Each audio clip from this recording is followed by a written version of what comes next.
Hello everyone, welcome back. तो last वाले video में हमने देख लिया कि डीएनए क्या होता है, डीएनए के फीचर्स क्या होते हैं, वॉटसन क्रिक साहब ने कैसे एक्सप्लेन किया, चारगफ साहब ने क्या बताया, ये सारा चीज हमने देख लिया। अब हम देखना चाहते हैं पैकेजिंग ऑफ डीएनए, डीएनए को पैक कैसे करना है।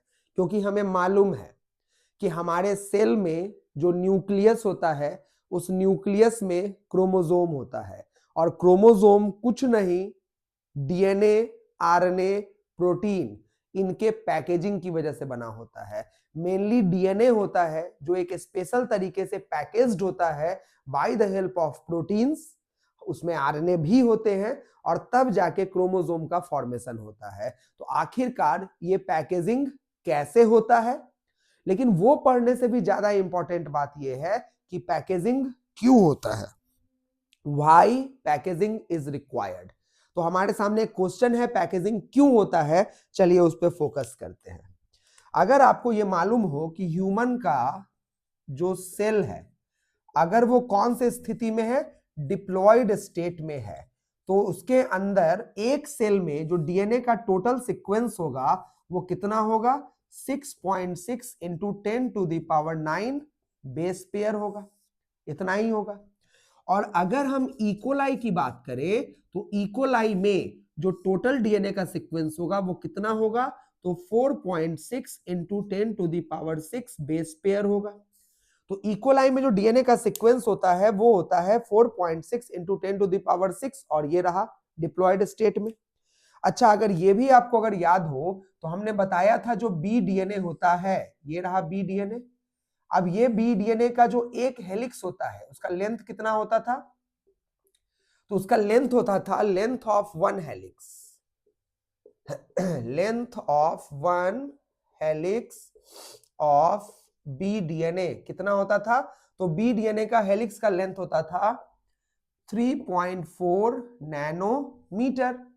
और प्रत्येक हेलिक्स में कितने नाइट्रोजन बेस पेयर होते थे, 10 बेस पेयर होते थे, 10 base pair in one helix. एक हेलिक्स में 10 बेस पेयर होते थे। तो बताओ, एक न्यूक्लियोटाइड यहां होगा तो एक न्यूक्लियोटाइड यहां होगा, तो इन दोनों न्यूक्लियोटाइड के बीच की दूरी कितनी होगी, है ना। तो चूंकि 10 बेस पेयर का टोटल दूरी है 3.4 नैनोमीटर, 10 लोग खड़े हैं और वो एक लंबाई ले रहा है 3.4 नैनोमीटर, तो दो लोग के बीच की दूरी कितनी होगी, तो 3.4 नैनोमीटर डिवाइडेड बाय 10 यानी कि 0.34 नैनोमीटर। तो ये दो कॉन्जिक्यूटिव के बीच की दूरी जो होगी वो कितनी होगी, 0.34 नैनोमीटर। तो हम बोल सकते हैं length between two consecutive nucleotide जो होगा वो होगा 0.34 नैनोमीटर। और कैसे निकला है, 3.4 नैनोमीटर डिवाइडेड बाय 10 तो हो जाएगा 0.34 नैनोमीटर, है ना। तो जब दो लोगों के बीच की दूरी है 0.34 नैनोमीटर, तो 10 लोगों के बीच की दूरी होगी 3.4 नैनोमीटर, तो 100 लोगों के बीच की दूरी होगी 34 नैनोमीटर। तो उस तरीके से अगर हम बात करें और आगे बढ़ते चले जाइए तो इतने लोगों के बीच की दूरी कितनी होगी, तो हम बोलेंगे length of DNA in one nucleus, है ना। न्यूक्लियस, एक न्यूक्लियस में डीएनए होगा वो कितना होने वाला है, तो वो होने वाला है 6.6 इंटू 10⁹ इंटू 0.34 नैनोमीटर। और इसको अगर आप सॉल्व करेंगे तो ये अप्रोक्सीमेटली कितना आएगा, 2.2 metre long DNA packed in one nucleus of a cell.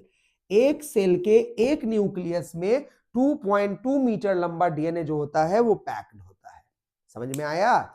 तो सोचो, हमारे प्रत्येक सेल में अगर इतना सीक्वेंस ऑफ डीएनए होता है तो इसकी लंबाई कितनी होती है, लगभग 2.2 मीटर। और ये लगभग 2.2 मीटर लंबा डीएनए हमारे प्रत्येक सेल के प्रत्येक न्यूक्लियस में क्या होता है, मौजूद होता है। तो बोलोगे कौन सी बड़ी बात हो गई, अरे बड़ी बात तो अब आएगी ना। न्यूक्लियस एक छोटा सा एरिया है और उस एरिया का जो वैल्यू है वो माइक्रोमीटर में आता है। मतलब जगह है माइक्रोमीटर में, जगह है माइक्रोमीटर में, और उसमें आप पैक कर रहे हो मीटर का। ये वही कहानी है कि एक छोटा सा कमरा है और उस कमरे में आप 10 किलोमीटर, 20 किलोमीटर, 30 किलोमीटर इतना लंबा रस्सी जो है उसको पैक करने का कोशिश कर रहे हो। तो ऑब्वियस सी बात है ना, क्या पैक कर पाओगे? हाँ, कर पाएंगे। हाँ, सीधा सीधा रखोगे तो नहीं कर पाओगे। तो कैसे करोगे? उसको लपेट देंगे, उसको फोल्ड कर देंगे। तो समझ में आया डीएनए को पैक करने की जरूरत क्यों पड़ती है? तो डीएनए को पैक करने की जरूरत इसलिए पड़ती है क्योंकि हमारे हर सेल के हर न्यूक्लियस में लगभग 2.2 मीटर लंबा डीएनए होता है। And nucleus is in size of micrometre. Nucleus का साइज होता है माइक्रोमीटर में और उसमें आपको पैक करना होता है 2.2 metre long DNA. So packaging is required. इधर इकोलाई की भी कहानी वही है, प्रॉब्लम है।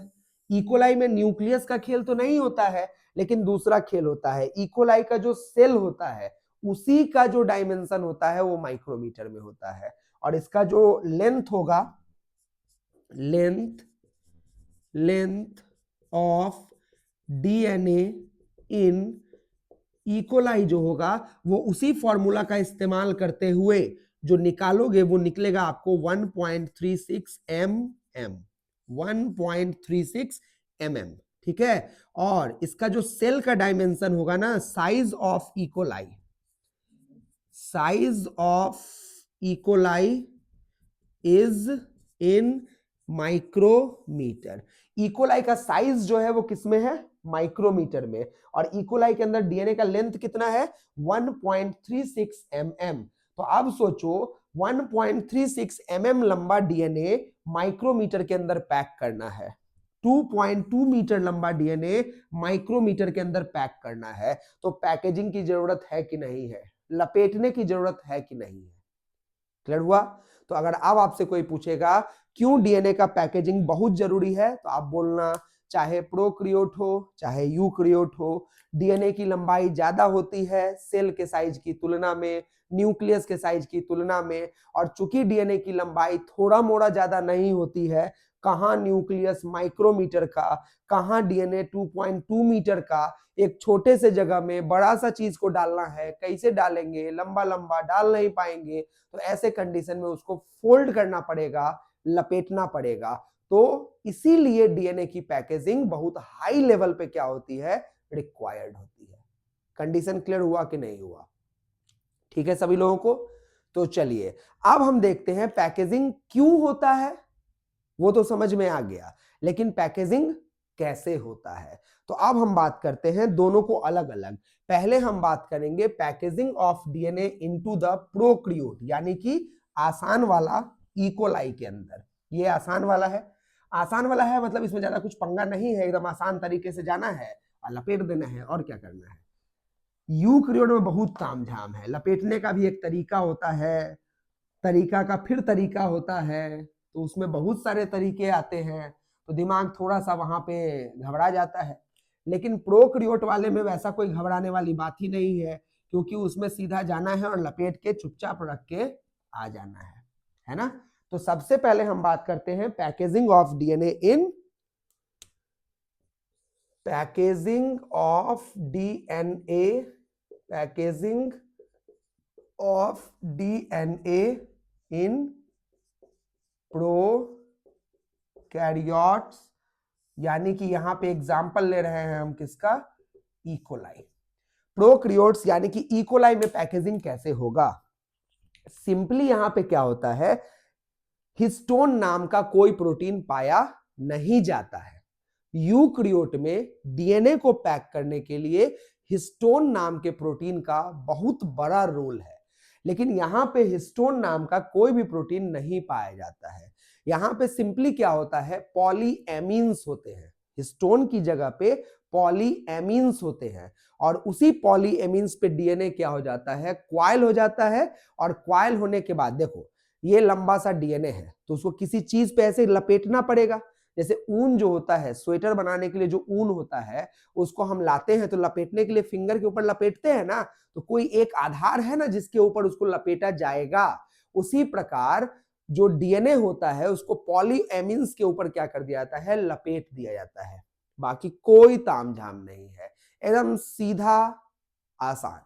क्या करना है, DNA is folded by the help of polyamines, histone protein are not involved in E coli.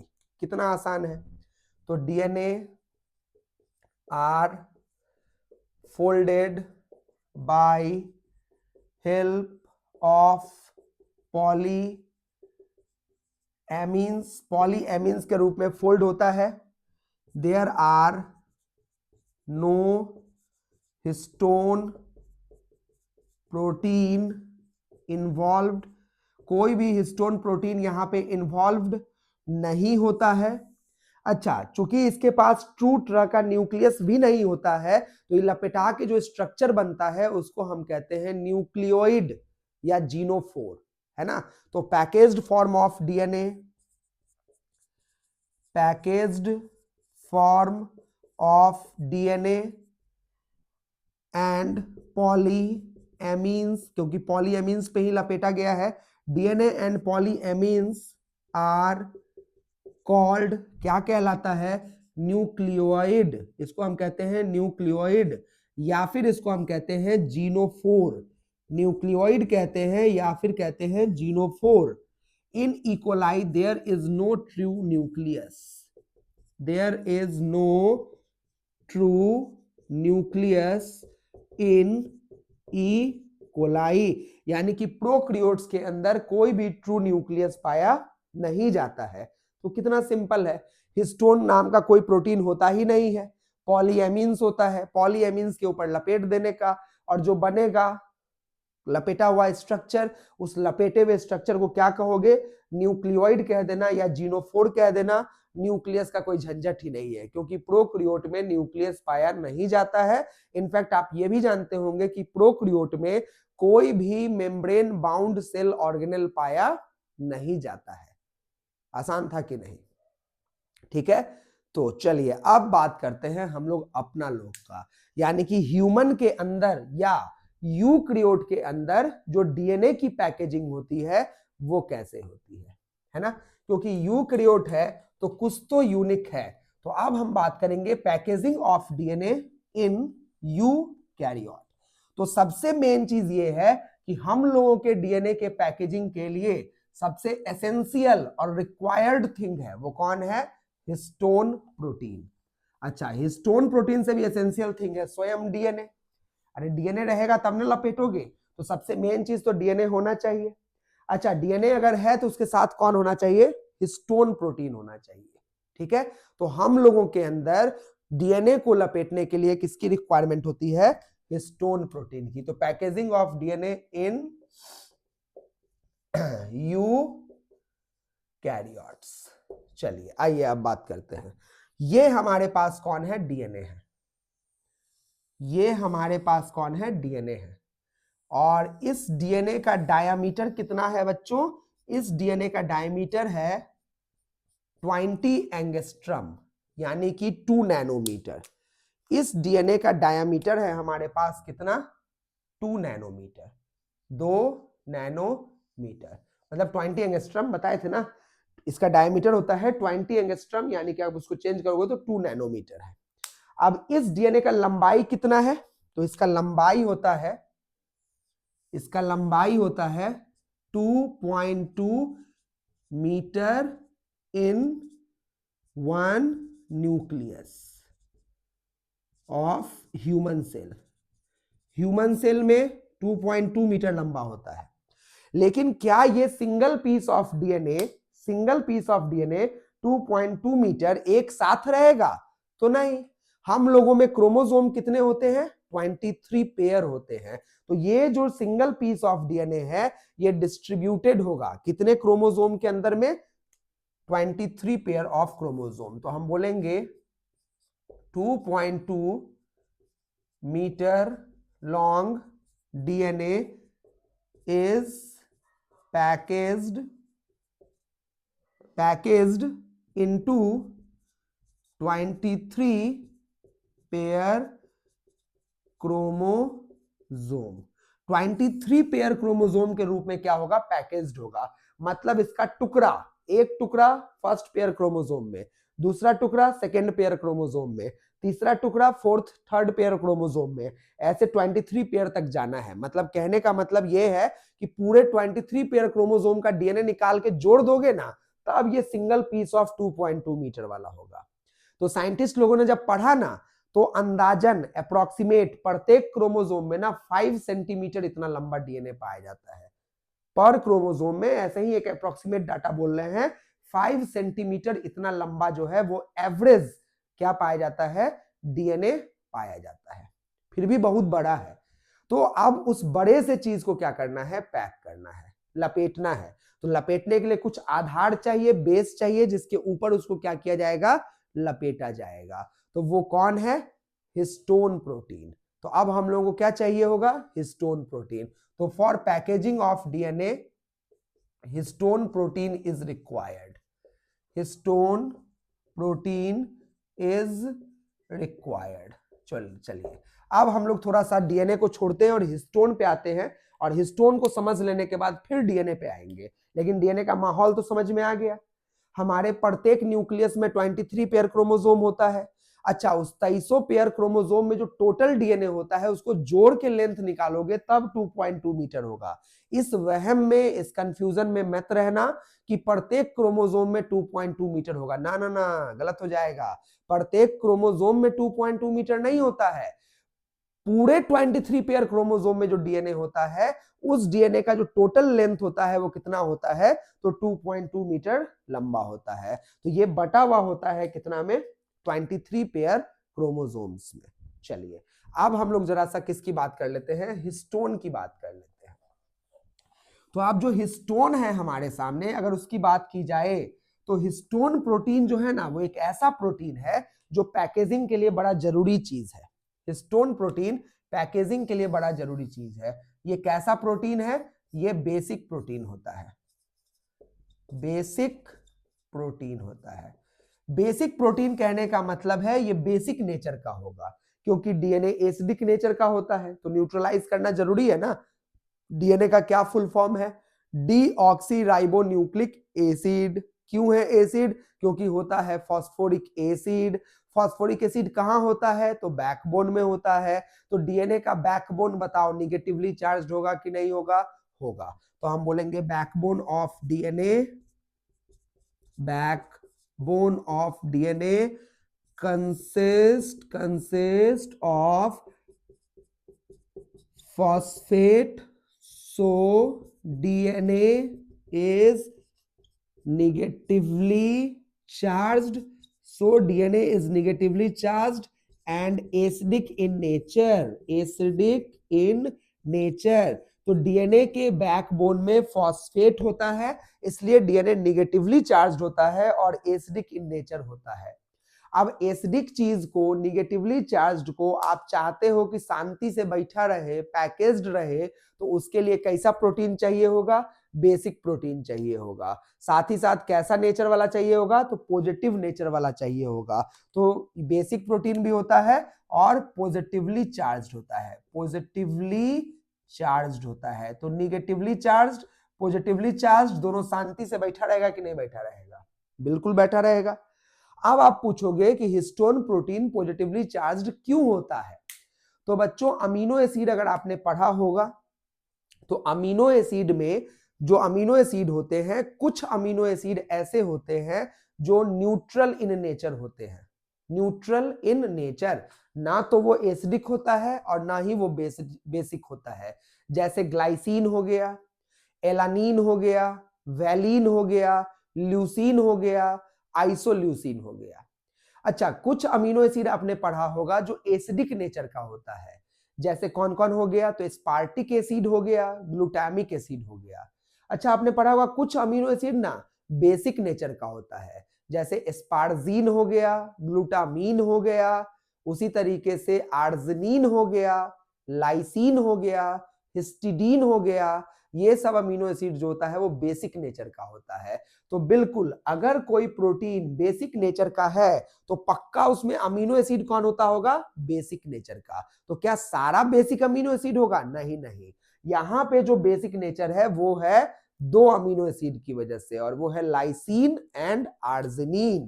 तो हम बोलेंगे basic, histone is basic in nature because of presence of, histone is basic in nature as histone is histone is rich in कौन सा amino acid, arginine and lysine amino acid, amino acid. और ये amino acid ना basic amino acid होता है। Arginine और lysine नाम का जो अमीनो एसिड होता है ये बेसिक अमीनो एसिड होता है। और चूंकि हिस्टोन में इन दोनों अमीनो एसिड का मात्रा बहुत ज्यादा होता है, रिच होता है, इसलिए हिस्टोन को भी कौन सा प्रोटीन हम लोग कहते हैं, बेसिक प्रोटीन कहते हैं।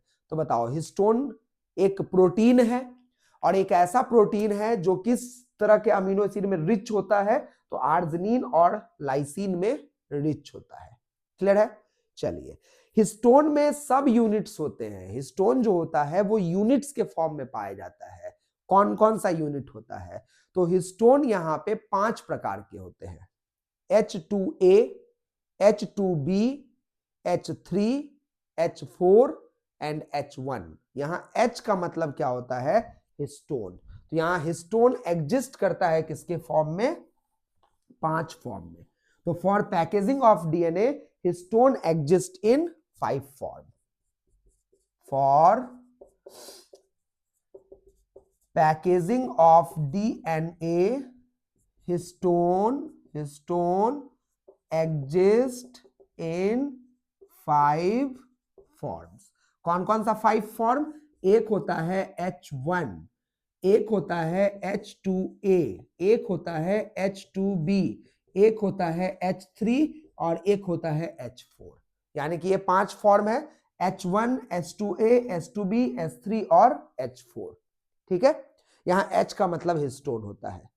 अब खेल ये है ना कि ये जो 4 हैं, कौन से 4? ये H2A, H2B, H3 और H4, ये चारों के 2-2 यूनिट होते हैं। मतलब 2 यूनिट इसका होगा, 2 यूनिट इसका होगा, 2 यूनिट इसका होगा और 2 यूनिट इसका होगा। और ये 2-2 यूनिट होगा तो टोटल कितने हो जाएंगे, 8 यूनिट हो जाएंगे। और 8 यानी कि ऑक्टामर। अगर सिंगल होता है तो कहते हैं मोनोमर, अगर 2 होता है तो कहते हैं डाइमर, अगर 3 होता है तो कहते हैं ट्राइमर, अगर 4 होता है तो कहते हैं टेट्रामर, 5 है तो पेंटामर, 6 है तो हेक्सामर, 7 है तो हेप्टामर, तो 8 है तो ऑक्टामर। तो कितने हो जाएंगे, 8 हो जाएंगे। 2 इसका, 2 इसका, 2 इसका, 2 इसका, टोटल हो गया 8। तो कहेंगे ऑक्टामर। और ये ऑक्टामर सजा ऐसे होगा ना कि बैरल, एक ड्रम होता है ना, बियर वगैरह जो होता है, अल्कोहल वगैरह, उसको रखने के लिए एक ड्रम होता है, उस ड्रम को ना हम लोग बैरल कहते हैं, बैरल के शेप का बन जाता है। तो हम यहां पे बोलेंगे 2 of each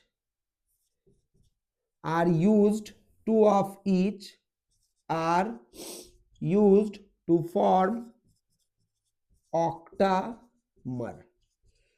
सबका, इन चारों का 2-2 लेना है, इसका नहीं, H1 का नहीं, H2A, H2B, H3 और H4, इन सबका 2-2 लेना है और क्या फॉर्म कर जाएगा, ऑक्टामर। चलिए आपको बना के हम दिखाते हैं कि ऑक्टामर यहाँ पे जो बनने वाला है वो कैसा बनने वाला है। और यही वो ऑक्टामर है जिसके ऊपर हम डीएनए को क्या करने वाले हैं, लपेटने वाले हैं। तो डीएनए जो लपेटाएगा वो किसके ऊपर लपेटाएगा, ऑक्टामर ऑफ द हिस्टोन के ऊपर लपेटाएगा। और ऑक्टामर कौन बनाता है, H2A, H2B, H3 and H4। देखिए, ये रहा H2A, ये रहा H2B, ये रहा H3 और ये रहा H4। H2A, H2B, H3 और H4, ये 1-1 यूनिट है और 1-1 यूनिट बोर्ड के पीछे है। मतलब है कैसे, तो यहां पे 2 होगा नीचे में H3, एक यहां आगे की तरफ और एक बोर्ड के पीछे H3, फिर H4 और यहां H2A H2B, तो 4 तो दिख रहा है और 4 बोर्ड के पीछे है, क्योंकि ये स्ट्रक्चर ऐसे था तो हमने ऐसे काट दिया है उसको, तो ये आपको इस तरीके से दिख रहा है। तो अभी टेट्रामर है लेकिन 4 इसके पीछे होगा तो टोटल कितने हो जाएंगे, ऑक्टामर। और देखो शेप कैसा बना लेगा, ये बैडल शेप कैसे बनाता है, तो ये कुछ ऐसा शेप बनाता है, ये रहा बैडल शेप, है ना। बताओ ये बैडल शेप बन गया कि नहीं बन गया, तो यही है बैडल शेप जिसको हम लोग कहते हैं हिस्टोन ऑक्टामर। तो यहां पे बोला जा सकता है 2 units each of H2A H2B H3 H4 forms histone octamer that are present in form of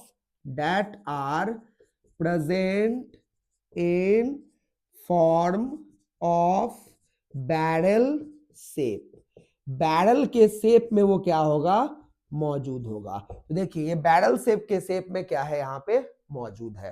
तो ये हिस्टोन का ऑक्टामर है जिसमें 2-2 यूनिट लिया गया है, H2A का, H2B का, H3 का और H4 का, जो नमूने के तौर पे आपको यहाँ पे बना के दिखाया गया है। तो ये रहा। अब इसी के ऊपर हमको क्या लपेटना है, डीएनए। जैसे मान लो कि ये बैरल है, तो इस बैरल के ऊपर हमको क्या लपेटना है, डीएनए को लपेटना है।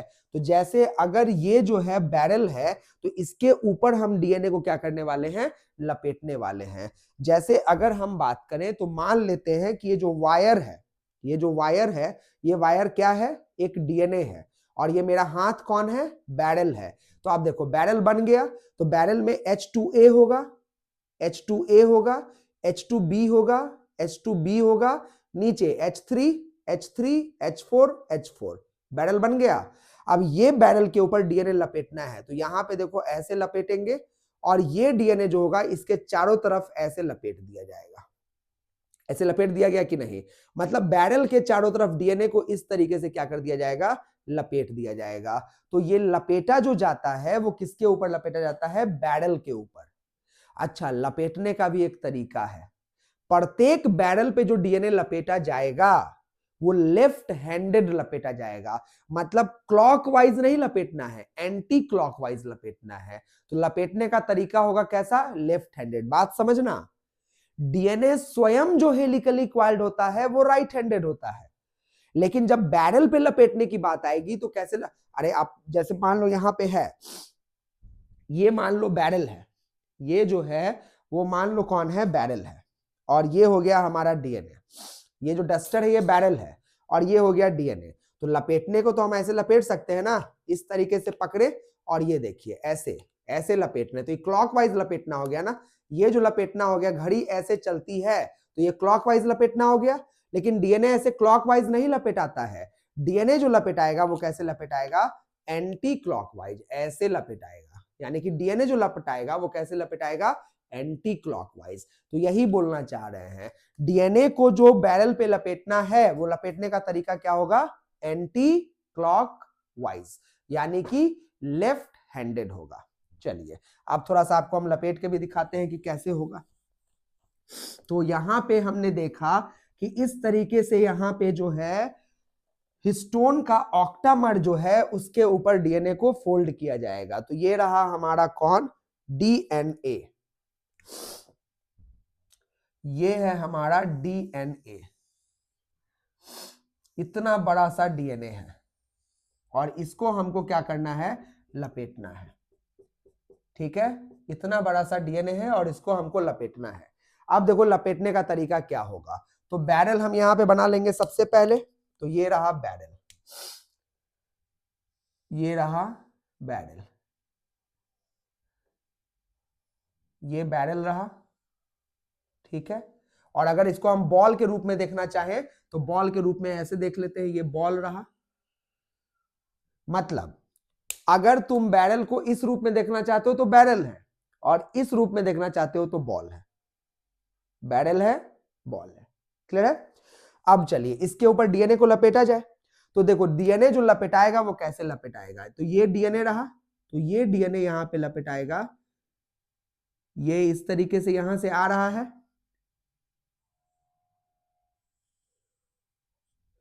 ये रहा,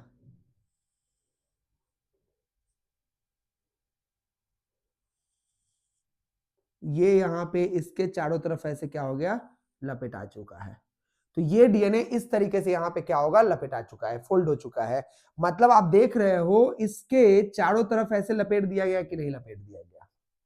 सेम तरीका अगर इसमें देखना चाहें तो ये इस तरीके से डीएनए आया, ये इस तरीके से डीएनए आया, और ये डीएनए जो है वो यहां पे ऐसे आया है, और ये लीजिए यहां पे इस तरीके से क्या हो गया, लपेटा जा चुका है, और यहां पे पहुंच गया कि नहीं पहुंच गया। तो ये इस तरीके से लपेटा जा चुका है। तो ये कुल मिला के डीएनए जो होगा इसके चारों तरफ इस तरीके से क्या होगा, फोल्ड हो जाएगा।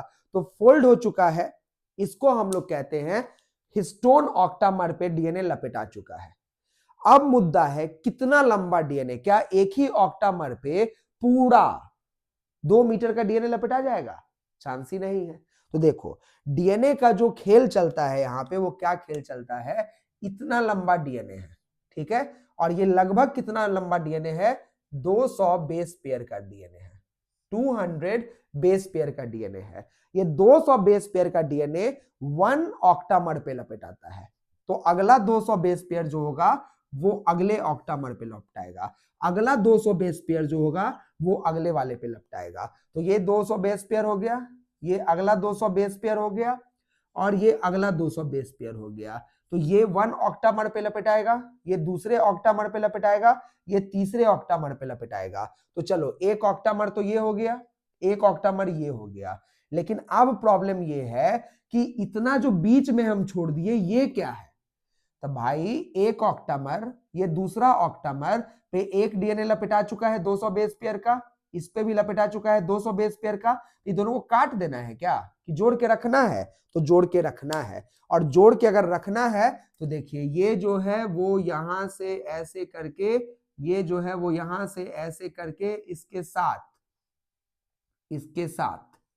क्या होगा, जुड़ा हुआ होगा। ये यहाँ पे इसके साथ जो होगा वो क्या होगा, जुड़ा हुआ होगा। तो ये इधर आया और ये इधर आया और ये जुड़ गया। तो ये कौन सा डीएनए है, ये लिंकर डीएनए है, जो इसको इसके साथ जोड़े हुए है कि नहीं जोड़े हुए है, तो बिल्कुल जोड़े हुए है। तो इस डीएनए को कौन सा डीएनए कहोगे, लिंकर डीएनए। तो बीच में जो डीएनए रह गया ये कौन सा डीएनए हो गया, लिंकर। तो 200 बेस पेयर इस पे लपेटा गया, 200 बेस पेयर इस पे लपेटा गया, 200 बेस पेयर अगले पे लपेटा गया, 200 बेस पेयर अगले पे लपेटा गया। लेकिन बीच बीच में 80 बेस पेयर का जो डीएनए रहा वो किसकी तरह काम कर रहा है, लिंकर डीएनए की तरह काम कर रहा है। तो यहां पे ये जो है वो कौन है, लिंकर डीएनए, लिंकर डीएनए होता है।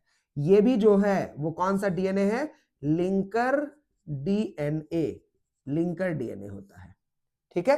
तो ये लिंकर डीएनए है। तो बताओ ऑक्टामर की कहानी क्लियर हुई कि नहीं हुई। ऑक्टामर की कहानी ये है कि डीएनए लेना है 200 बेस पेयर का, और 200 बेस पेयर के डीएनए को इसके ऊपर ऐसे लपेट देना है, फिर अगला ऑक्टामर उसके ऊपर लपेट देना है, फिर अगला ऑक्टामर उसके ऊपर लपेट देना है, और इस तरीके से आप लपेटते हुए चले जाओ और आपका काम यहां पे हो जाएगा, ठीक है। तो उसी को फॉर्म को थोड़ा सा आगे बढ़ाते हैं और आपको दिखाते हैं आसान भाषा में। तो ये मान लीजिए ऑक्टामर है, ये अगला ऑक्टामर है, ये अगला ऑक्टामर है, ये अगला ऑक्टामर है, ऐसे बहुत सारे ऑक्टामर हैं और इसके ऊपर हम डीएनए को लपेट रहे हैं। तो डीएनए को अगर हम लपेट रहे हैं तो ये देखिए ये लपेटा गया, और ये कौन सा डीएनए आ गया, लिंकर डीएनए। ये कौन सा डीएनए आ गया, लिंकर डीएनए। ये कौन सा डीएनए आ गया, लिंकर डीएनए। इस तरीके से अब देखो जरा, ये लाल वाला जो है ना वो डीएनए का रिप्रेजेंटेशन है। तो आप देखो कुछ डीएनए इस काला वाला पे लपेटा हुआ है, काला वाला पे लपेटा हुआ है, काला वाला पे लपेटा हुआ है, काला वाला पे लपेटा हुआ है। लेकिन जो बीच में डीएनए है वो कौन सा डीएनए हो गया, आपका लिंकर डीएनए हो गया, ठीक है। तो इस तरीके से लपेटते चले जाना है। तो इसको क्या कहोगे, इसको ये हो जाएगा आपका ऑक्टामर के अराउंड, ऑक्टामर के अराउंड डीएनए लपेटा हुआ है कि नहीं लपेटा हुआ है। तो इसको हम लोग क्या कहते हैं, न्यूक्लियोसोम। इसको क्या कहेंगे, न्यूक्लियोसोम। बताइए यहां डीएनए का डायमीटर कितना है, 2 नैनोमीटर, यही ना है डीएनए का डायमीटर। लेकिन ये तो डीएनए जब यहां पे लपेटा गया तो इसकी चौड़ाई क्या हो गई, ज्यादा हो गई। क्योंकि सोचो डीएनए पहले पतला सा स्ट्रक्चर था, ये जो तार था यही डीएनए है, और ये कितना पतला सा स्ट्रक्चर है ना, ये बड़ा पतला सा स्ट्रक्चर है। अब ये जब पतला सा स्ट्रक्चर है तो इसका डायमीटर तो कम हो गया, लेकिन जब हम इसके ऊपर लपेट दिए और लपेटने के बाद अब तार का अगर कोई डायमीटर पूछेगा तो वो तो यहां से यहां तक का डायमीटर पूछा जाएगा, तो वो डायमीटर तो बढ़ गया ना। तो आप देखो कि इसकी लंबाई जो है अगर वो घट रही है तो चौड़ाई क्या हो रही है, बढ़ रही है। तो लंबाई अगर इसकी घटेगी तो इसका चौड़ाई क्या होगा, बढ़ेगा। तो पहले डायमीटर कितना था, 2 नैनोमीटर, और अब जो ये स्ट्रक्चर बना है ऑक्टामर के चारों तरफ, इसको हम कहते हैं न्यूक्लियोसोम। इसको हम क्या कहते हैं, न्यूक्लियोसोम। और न्यूक्लियोसोम का जो डायमीटर होता है 200 base pair length DNA coiled around histone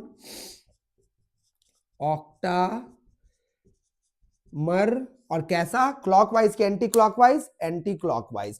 coiled जो होगा वो कैसा क्वाइल्ड होगा, anti clockwise, anti clockwise coiled होगा। और वो भी कितना टर्न क्वाइल करेगा, ई नहीं कि लपेटते चले जाना है, कितना टर्न होगा, 1.25 टर्न होगा, 1.7 टर्न, 1.7 टर्न पर ऑक्टामर। तो जो क्वाइलिंग होगा वो कितना क्वाइलिंग होगा, 1.7 टर्न, मतलब एक पूरा और 2 पूरा से पहले हट जाएगा, तो 1.7 टर्न होगा। और एंटी क्लॉकवाइज होगा, यानी कि एक लपेटा मारे और दूसरा पूरा नहीं लपेटाएगा, थोड़ा सा पहले ही, यानी कि 1/3/4 बोल सकते हो, या फिर 1.7 टर्न। और किधर से लपेटना है, तो एंटी क्लॉकवाइज, इस तरीके से एंटी क्लॉकवाइज लपेटाएगा। चौड़ाई बढ़ चुकी है, इसको क्या कहते हैं, न्यूक्लियोसोम। और इसका डायामीटर कितना होता है, 10 नैनोमीटर। कितना डायामीटर हो जाएगा, 10 नैनोमीटर। ठीक है, चलो अब सबसे मेन चीज छूट रहा है बार बार, और वो कौन है, अगर जब हमने इसको लपेटा था, आप फिर से ध्यान दें इस पे, अगर इसको हमने यहां पे लपेटा था तो क्या हो रहा है कि ये रहा, ठीक है, बैरल ऐसे लपेटे और ऐसे ले आए। अब ऐसे लाके दूसरे वाले पे लपेटने जा रहे हैं, लेकिन सोचो जरा कि अगर ऐसे छोड़ देंगे तो खुल जाएगा ना। तो क्या करना है, इसके इंड को यहां पे, दोनों इंड को, एक इंड जो यहां पे है और दूसरा इंड जो लपेटने के बाद इसके पास से गुजर रहा है, उस दोनों इंड को आपस में जोड़ना चाहिए कि नहीं जोड़ना चाहिए। अगर नहीं जोड़ोगे तो ये खुल जाएगा और वापस बाहर निकल जाएगा। तो इसको इस पे पैक करके रखना है कि खोल देना है, समझ रहे हो ना। ये आपका ऑक्टामर है और इसके ऊपर इसको ऐसे लपेट दिया गया, और लपेटने के बाद अगर इस दोनों इंड को सील नहीं करेंगे, बांधेंगे नहीं, तो निकल जाएगा ना, खुल जाएगा ना। तो इसके इंड को सील करना है कि नहीं करना है, तो करना है। तो इंड को सील करने के लिए क्या करना होगा, कोई सील करने वाला प्रोटीन लाना होगा, लिंक करने वाला प्रोटीन लाना होगा। तो छोड़े हुए तो है एक प्रोटीन को, बस उसी को लाओ ना, कौन सा, H1। तो देखो यहां पे इसके इंड को क्या करना है, सील कर देना है। तो लो यहां पे सील कर देते हैं, ये रहा, इंड को सील कर दिए, लो यहां पे सील कर देते हैं, ये रहा। तो यहां पे इंड को हम सील कर रहे हैं। तो चलो इस वाले फिगर में, इस वाले फिगर में ये लीजिए, इंड को सील कर दिए, इंड को सील कर दिए, इंड को सील कर दिए, उसी प्रकार से इंड को सील कर दिए। तो ये जो इंड को सील करने वाला प्रोटीन है, उस प्रोटीन का नाम क्या है, H1। क्या नाम है बच्चों, H1।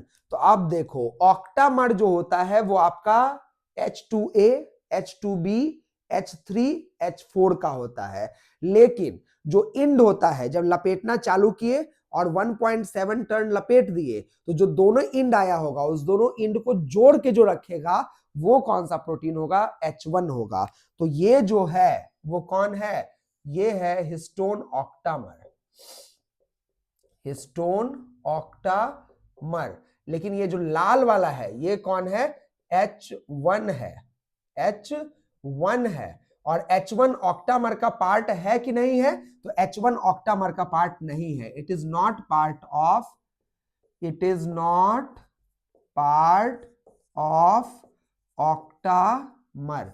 ये ऑक्टामर का पार्ट नहीं होता है। साथ ही साथ H1 जो होता है उसको हम कहते हैं लिंकर हिस्टोन। लिंकर हिस्टोन ये करता क्या है? तो ये लिंकर हिस्टोन जो होता है, linker histone H1 binds the ends of DNA that are coiled left-handedly around histone octamer for 1.7 turn, है ना? जो डीएनए हिस्टोन के ऑक्टामर पे क्वाइल हुआ है 1.7 टर्न के लिए, 2 टर्न नहीं करेगा, 1.7 टर्न के लिए, और लेफ्ट हैंडेडली क्वाइल्ड हुआ है, उसके इंड को जोड़ने वाले प्रोटीन का नाम क्या होता है? H1 होता है। जो कि आपको दिख रहा है, ये लपेटा मारा गया और इसके दोनों इंड को सील करके जो बैठा हुआ है वो कौन है? H1 है। चलिए, 200 बेस पेयर इस पे लपेटा गया, 200 बेस पेयर इस पे लपेटा गया, 200 बेस पेयर इस पे लपेटा गया, 200 बेस पेयर इस पे लपेटा गया। क्लियर है? तो इस दोनों के बीच में भी तो कुछ डीएनए है। वो डीएनए कौन सा डीएनए कहलाता है? Linker DNA. और ये लिंकर डीएनए का जो साइज होता है वो लगभग कितना होता है? 80 बेस पेयर का होता है। तो 200 बेस पेयर जो वो है जो फोल्ड हो रहा है, और 80 बेस पेयर वो है जो बीच में क्या हो रहा है? लिंक हो रहा है। तो ये जो डीएनए है ये कौन सा डीएनए है? लिंकर डीएनए है। इसको हम कहेंगे लिंकर डीएनए। तो बताइए यहां न्यूक्लियोसोम का कंसेप्ट समझ में आया कि नहीं आया? एकदम सीधा भाषा में बात करते हैं, ध्यान से सुनना।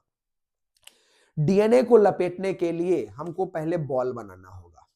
ये जो बॉल होता है बैरल शेप का होता है, लेकिन हम आसान भाषा में उसको बॉल बोल रहे हैं। तो बॉल बनाना होगा। ये बॉल ऑक्टामर होगा। किसका? हिस्टोन का। कौन कौन सा? H2A, H2B, H3, H4, सबके 2-2 होंगे तो 8 हो जाएंगे। 8 जुड़ के एक बॉल बना लिया।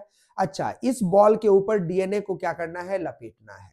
कितना टर्न लपेटाएगा? 1.7 टर्न। कोई परेशानी? कितना टर्न? 1.7 टर्न। अच्छा, किधर? क्लॉकवाइज लपेटे कि एंटी क्लॉकवाइज? तो बोलो एंटी क्लॉकवाइज लपेटेंगे। कितना टर्न? 1.7 टर्न। अच्छा, एक टर्न मारे और फिर 1.7 मतलब 0.7 टर्न मारे, तो एक इंड और दूसरा इंड तो खुला हुआ ना है, तो दोनों इंड को आपस में जोड़ना है कि नहीं जोड़ना है?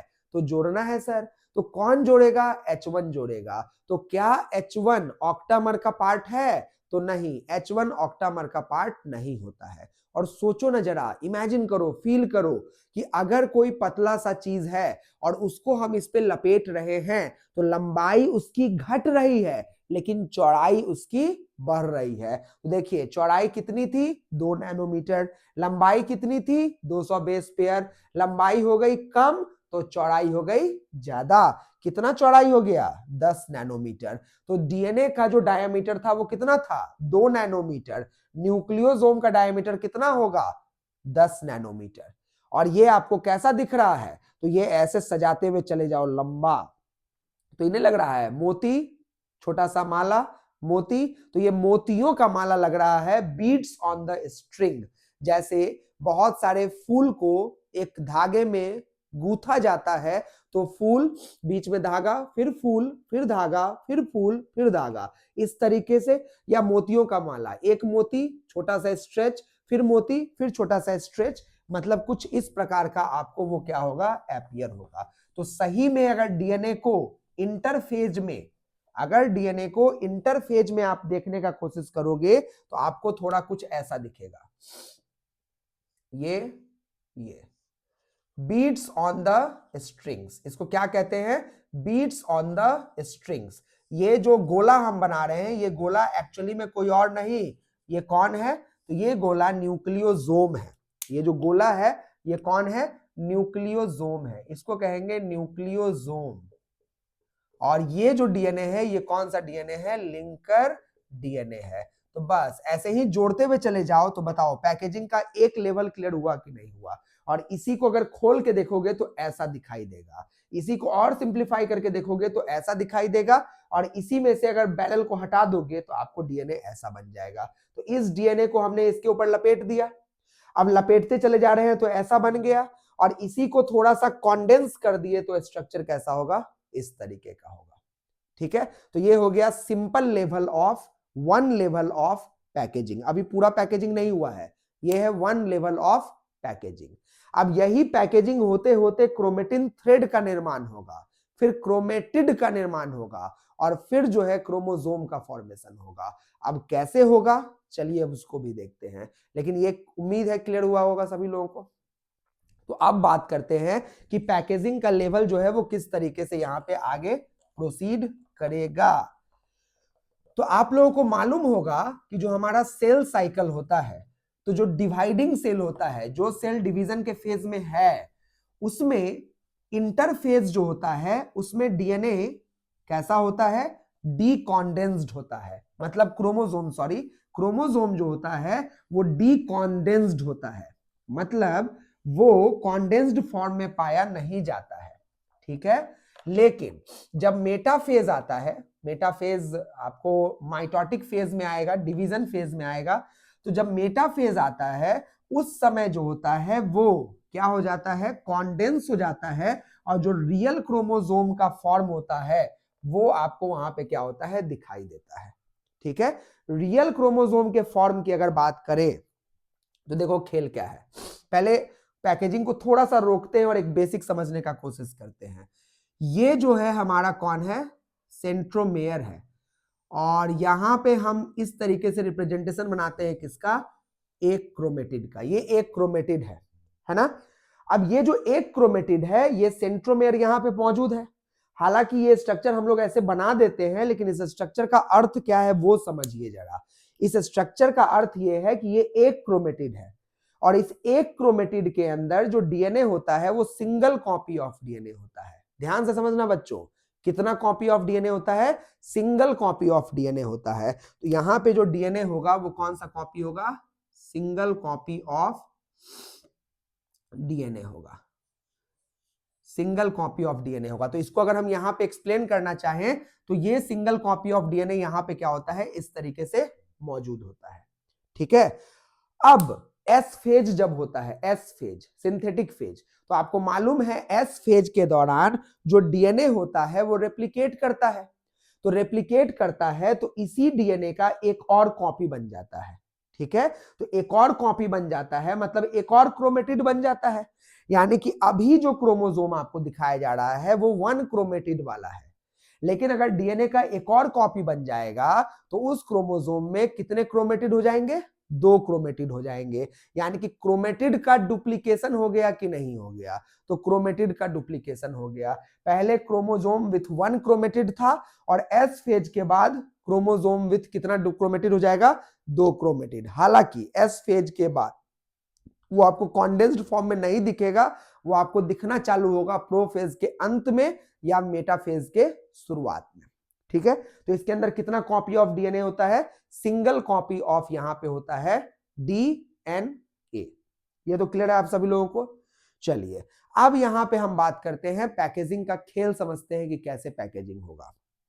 तो मान लीजिए जो ओरिजिनल फॉर्म ऑफ क्रोमोसोम है वो ये रहा, मेटाफेज स्टेज की बात कर रहे हैं। तो जो ओरिजिनल फॉर्म ऑफ क्रोमोसोम है तो ये जो है वो क्या रहा, सेंट्रोमेयर रहा, और सेंट्रोमेयर के साथ यहां पे कौन है, वो एक क्रोमेटिड यहां पे जो है वो क्या है, अरेंज्ड है। यहां पे एक क्रोमेटिड जो है वो क्या है, अरेंज्ड है, और यहीं पे दूसरा क्रोमेटिड भी जो है वो कौन है, अरेंज्ड है। ये दूसरा क्रोमेटिड हो गया, ये एक क्रोमेटिड हो गया और ये दूसरा क्रोमेटिड हो गया। यानी कि ये क्रोमोसोम कौन सा क्रोमोसोम है, मेटाफेज का है। इसका जो डायामीटर होता है ना वो 1400 नैनोमीटर का होता है, 1400 नैनोमीटर। ये कौन है, क्रोमोसोम ड्यूरिंग मेटाफेज। ये मेटाफेज के समय का है है ना। इसमें 2 क्रोमेटिड है कि नहीं है, बिल्कुल 2 क्रोमेटिड है।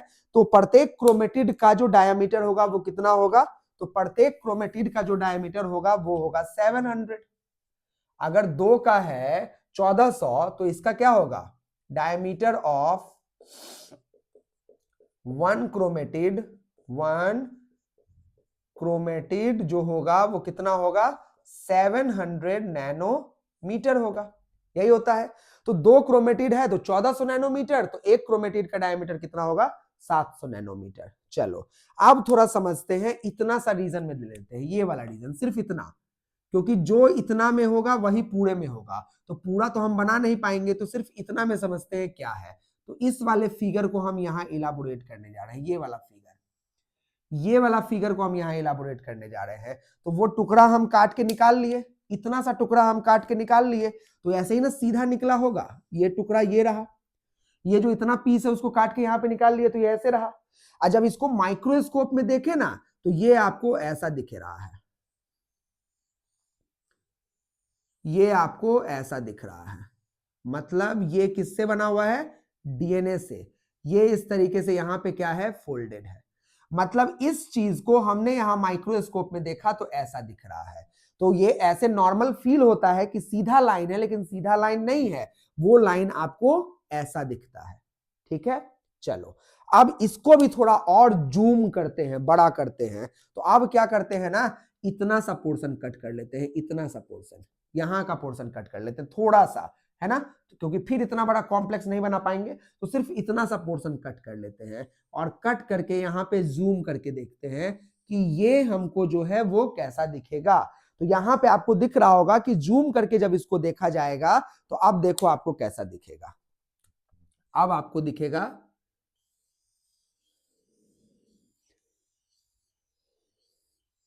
यहां पे दिख रहा है ये एक न्यूक्लियोसोम, दूसरा न्यूक्लियोसोम, तीसरा न्यूक्लियोसोम, चौथा न्यूक्लियोसोम, पांचवा न्यूक्लियोसोम, छठा न्यूक्लियोसोम, सातवां, आठवां, नौवां, 10वां, 11वां, 12वां, 13वां, 14वां, 15वां, ऐसे करके न्यूक्लियोसोम का सजावट है। तो लग नहीं रहा है बीट्स ऑन द स्ट्रिंग जो है वो इस तरीके से सोलेनोइड के फॉर्म में अरेंज्ड है। फिजिक्स में आप पढ़ते होंगे ना, सोलेनोइड इस तरीके से अरेंज्ड होता है।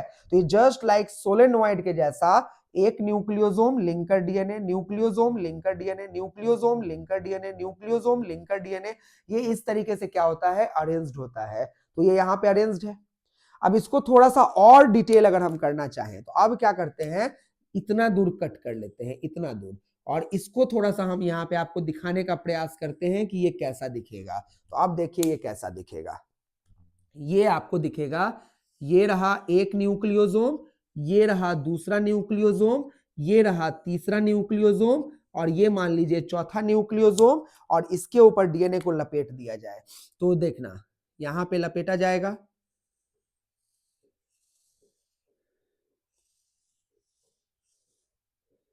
यहां पे इस तरीके से जो है वो लपेट दिया गया है। ठीक है, यहाँ पे इस तरीके से यहाँ जो है डीएनए जो है वो इसको, ये न्यूक्लियोसोम रहा, और यहाँ पे डीएनए जो है वो लपेटा जा चुका है। ये देखिए इस तरीके से लपेटा जा चुका है। और हिस्टोन 1 कहां पे होगा, तो ये रहा, इंड बांधना है हिस्टोन 1, इंड बांधना है हिस्टोन 1, इंड बांधना है हिस्टोन 1, इंड बांधना है हिस्टोन 1। मतलब ये देखो जरा खेल समझो, एक न्यूक्लियोसोम, दूसरा न्यूक्लियोसोम, तीसरा न्यूक्लियोसोम, चौथा न्यूक्लियोसोम, ये एक लाइन फील करो, और इस लाइन को क्या किया है ना, ऐसे सोलेनोइड बना दिया। ये स्ट्रेट लाइन है, इस स्ट्रेट लाइन को ऐसे सोलेनोइड बना दिया है, तो ये क्रोमेटिन हो गया। अब यहां पे इस सोलेनोइड को सुपर सोलेनोइड बनाया गया है। तो यहां तक तो हिस्टोन का रोल समझ में आता है, लेकिन ये स्ट्रक्चर हिस्टोन से नहीं बनने वाला है, क्योंकि ये बहुत ज्यादा क्वाइल्ड है, और इतना ज्यादा क्वाइल करने के लिए आपको हिस्टोन के अलावा भी कौन चाहिए होगा, प्रोटीन चाहिए होगा। तो बिल्कुल यहां पे जो प्रोटीन इन्वॉल्व होता है इस लपेटे के लिए, वो कौन होता है, नॉन हिस्टोन प्रोटीन होता है। तो समझना, डीएनए था, डीएनए को हमने न्यूक्लियोसोम में लपेटा। अब देखो इसका डायामीटर जो होता है वो कितना होता है, इसका डायामीटर होता है 10 नैनोमीटर। इसका डायमीटर जो होता है वो होता है 30 नैनोमीटर। इसका डायमीटर जो होता है वो होता है 300 नैनोमीटर और इसका डायमीटर होता है 700 नैनोमीटर और दोनों मिला के डायमीटर होता है 1400 नैनोमीटर। खेल समझ रहे हो? डीएनए का डायमीटर कितना था? 2 नैनोमीटर। 2 नैनोमीटर का चीज न्यूक्लियोसोम में जब लपेटाया तो डायमीटर कितना हुआ? 10 नैनोमीटर। और जब इसका सोलेनॉइड बना तो क्या बना? 30 नैनोमीटर। जब सुपर सोलेनॉइड बना तो क्या बना? 300 नैनोमीटर। और जब क्रोमेटिड बना तो डायमीटर कितना हुआ? 700 नैनोमीटर। और जब वो मेटाफेज में अरेंज हुआ तो कितना बना? 1400 नैनोमीटर। उम्मीद है समझ में आया होगा। तो आप बोलोगे सर क्या सब ये हिस्टोने कर देगा? अरे कॉमन सेंस लगाओ, हिस्टोन बेचारा तो यूज हो गया, सोलेनॉइड बनाने तक में हिस्टोन खत्म। अब हिस्टोन इतना बड़ा स्ट्रक्चर कैसे बनाएगा? सोलेनॉइड का सोलेनॉइड यानी कि सुपर सोलेनॉइड हिस्टोन कैसे बना सकता है? संभव ही नहीं है। यानी कि ये थोड़ा हाई लेवल ऑफ पैकेजिंग हुआ कि नहीं हुआ? ये सिंपल लेवल ऑफ पैकेजिंग हुआ, ये उससे थोड़ा हाई लेवल ऑफ पैकेजिंग हुआ, लेकिन ये जो है ये बहुत हाई लेवल ऑफ पैकेजिंग हुआ। तो इतना हाई लेवल ऑफ पैकेजिंग के लिए आपको स्पेशल प्रकार के प्रोटीन चाहिए होते हैं जिसको हम लोग कहते हैं non histone protein, scaffolding protein. उस प्रोटीन को क्या कहेंगे? स्कैफोल्डिंग प्रोटीन, लपेटने वाला प्रोटीन। तो हम बोल सकते हैं here here here for folding, here for folding non histone protein are required called, कौन सा प्रोटीन?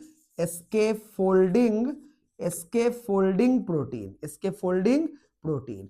तो क्या क्रोमोसोम में सिर्फ हिस्टोन प्रोटीन और डीएनए होता है? नहीं बच्चों, आपके सामने फिगर मौजूद है। हिस्टोन है, डीएनए है, ठीक है, हिस्टोन है, डीएनए है, ठीक है, लेकिन हिस्टोन डीएनए के अलावा कुछ और प्रोटीन भी आ गया और उस प्रोटीन को आप कौन सा प्रोटीन कहेंगे? नॉन हिस्टोन प्रोटीन कहेंगे। तो आखिरकार ये नॉन हिस्टोन प्रोटीन कौन है? ये अदर देन हिस्टोन है। और ये किन किन चीजों में उपयोग होता है? तो पहला उपयोग हाई लेवल ऑफ लपेटने में है कि नहीं है? अगर यहां तक का लपेटना था तो ठीक है, लेकिन अगर हाई लेवल ऑफ फोल्डिंग करना पड़ता है तो उसके लिए इसके फोल्डिंग प्रोटीन की जरूरत पड़ी कि नहीं पड़ी? बिल्कुल। प्लस कुछ non histone protein functional in nature होते हैं, जैसे डीएनए पॉलीमरेज।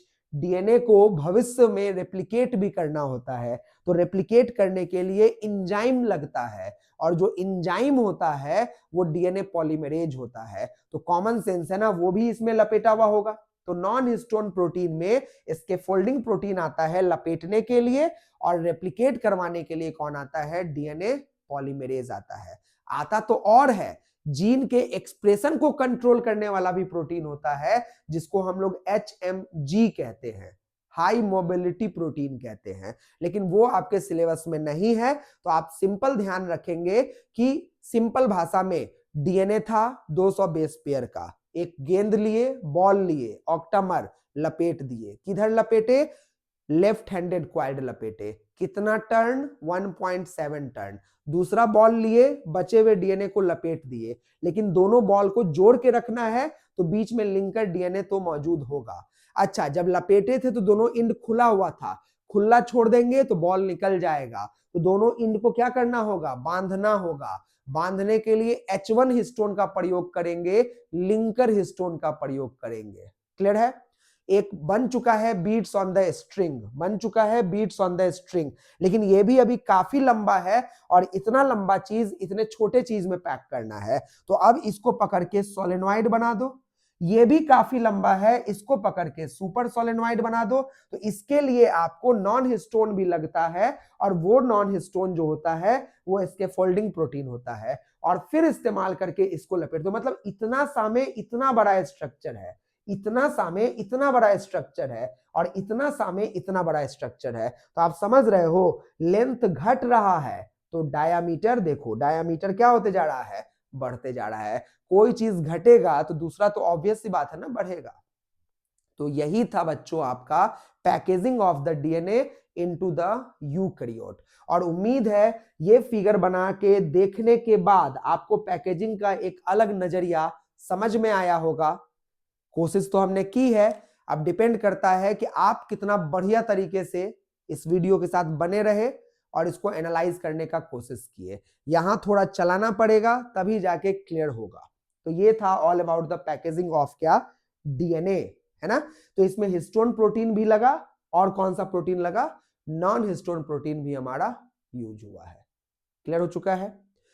तो बस ये पैकेजिंग ऑफ डीएनए था। इसमें हमने प्रोकैरियोट का पैकेजिंग भी देख लिया और इसके अलावा हमने किसका पैकेजिंग देख लिया, यूकैरियोट का। क्लियर है।